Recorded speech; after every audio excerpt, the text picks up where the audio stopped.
Henry Cavill in the realm of 40k. He's a very, very big fan, if you don't know. So he was reading an Aaron Dembski-Bowden book in an Instagram Ooh. post, and he wanted to thank the author about this time spent with his book, and people are wondering what is he reading exactly, what this means for 40k. So of course everyone are speculating about that. What to tell? I mean, if I were Henry, I was just going to expand and more my knowledge of 40k, because of course you cannot read absolutely everything in 40k, just absolutely impossible, and even if you do, you'll not remember everything. Mhm.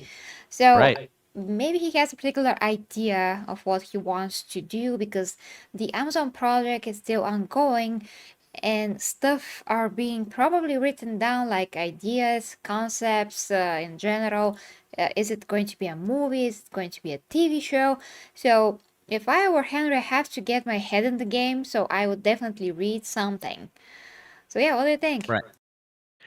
Well, first of all, Henry Cavill has made it very clear that he respects the lore, he respects canon, and he respects the fans, and he really cares about Warhammer 40k. Hell, he fought tooth and nail for The Witcher, but eventually he was pushed aside, and now The Witcher is going belly up.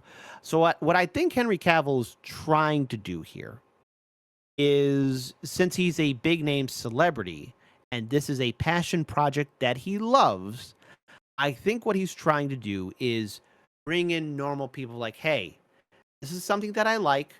And if you guys are interested in it, let me break it down for you and follow you along of what the story is. Because if you can bring in the normal people, they're not going to just be indifferent if there's going to be a change in Warhammer 40k lore, because Henry Cavill is a name that is dedicated to good storytelling and being part of something. Because when he's part of something, he gives his all. He gives his 110%. Hell, he gives 1,000,000% into it. And viewers were rightfully upset with what happened with The Witcher when he was gone. And so anyone that was a fan of Henry Cavill were like, okay, well, wait, Henry, you're talking about 40k. What is this about? And he might go further than what you see from the normal 40k fan theory channels. So he might even reference them and say like, hey, check what he's trying to get people involved in this and maybe break it down. Or he could probably, I mean, again, I'm just speculating here, but he's trying to warm people up to what 40k could be, what it is, and maybe this is a fight that he's trying to do with studio execs. Like, hey, you producers and studio execs don't understand this. Let me show you how it's done, and I will supersede everything that you guys want to try and change. Because once I get everyone involved in this and see what 40k is, they're gonna want the real thing and not some editor or writer or producer thinking that they could do a better job. That's just me. I don't know. I could be wrong.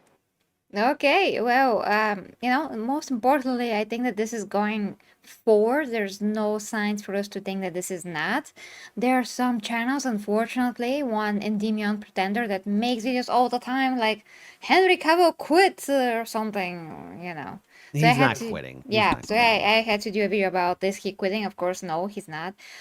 He's not giving up on this. And then if the whole thing about the female custodies is correct, that Amazon is not to be blamed about this. If you heard the story, a story leaked. Basically, one guy on Twitter, I made a video about that. So if that is correct, it means that Amazon has nothing to do with any of that, and they're Mm-hmm. just working on whatever they're working on with Henry. So we literally know next to nothing, and if we want to say anything about this nothing that we know, we literally have to pull it out of our butts, which we're not going to do.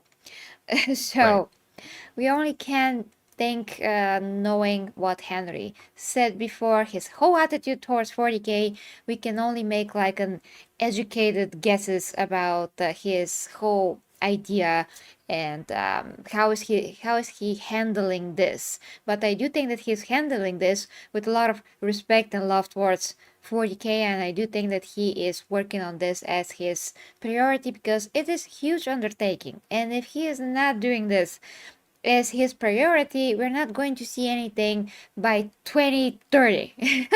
And we're supposed to see something, at least something little bit, by the end of next year, whether that be at least a trailer or something finished. So there's that, Y- guys. And Yeah. Sorry, I didn't mean to cut you off. Go ahead. yeah, I just want to say what Aaron Dembski-Bowden wrote. So he most recently wrote Echoes of Eternity, a Horus Heresy book, Siege of Terra. This is actually my favorite book of him. I can almost like say that it's written by Dan Abnett to a point. I mean, it's really well written book, and the fight that Sanguinius had in this book is just absolutely amazing. Yeah. Oh yeah, with Angron. Oh my goodness, yes, that fight was pure gold.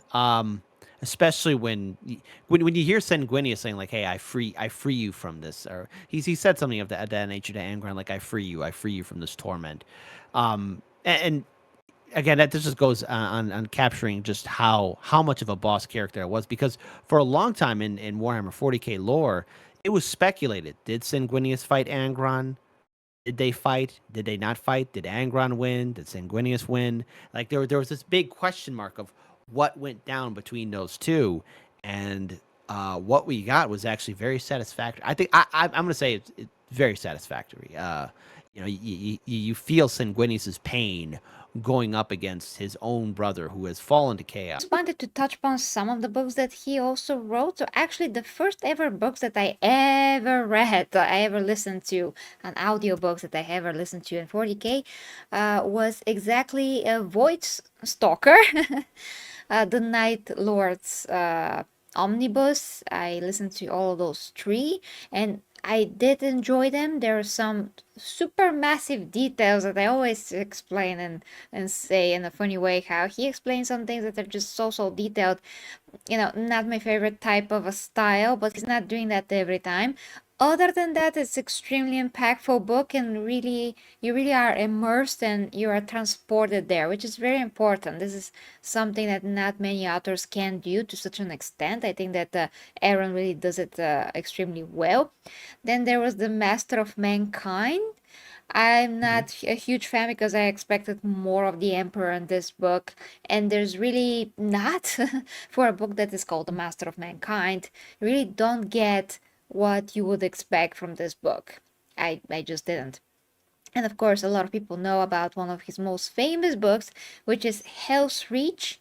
And this is something that I first saw as an animation, brought to screen Yeah. on YouTube, and it's amazing. I also have actually a musical tribute to Hell's Reach here on my channel. So yeah, it's a compelling story, just a smaller story about the Black Templars going against the orcs, but a lot of people absolutely love it.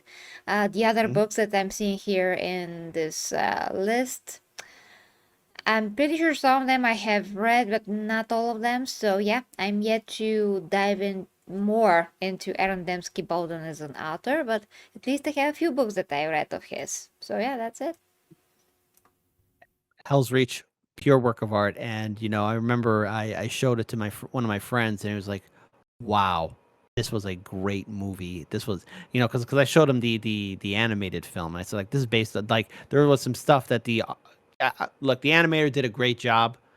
10 out of 10. I mean, I'm not going to be an armchair general, so though he should have done this. The fact that he did all of that is a huge monumental task. And I have to say, as soon as my friend read the book, they were like, wow, this was a great series. What is this all about? Are we going to follow more adventures? Like, there's more than just one adventure. There is a lot of adventures. Like, whoa. So that was like way back in 2018, I think. I think that's when Hell's Reach was becoming more available, I think, when the animation was coming out. But great stuff, all of it. And I'm just glad that Henry Cavill is actually going out there and doing these readings, or either that, introducing his fans to something that he loves. And if this brings in a whole new wave of supporters for Warhammer 40k, and Henry Cavill is saying like, hey, this is how it is, I think you'll see a dedicated fan base. The 40k Empress teaches fitness, health, nutrition, and helps with your intimate relationships. At OnlyFans. Yes, I know what you're thinking, but she doesn't use it for Slanesh things. Go there and let her help you with what you truly need. The link is down below in the description dimension.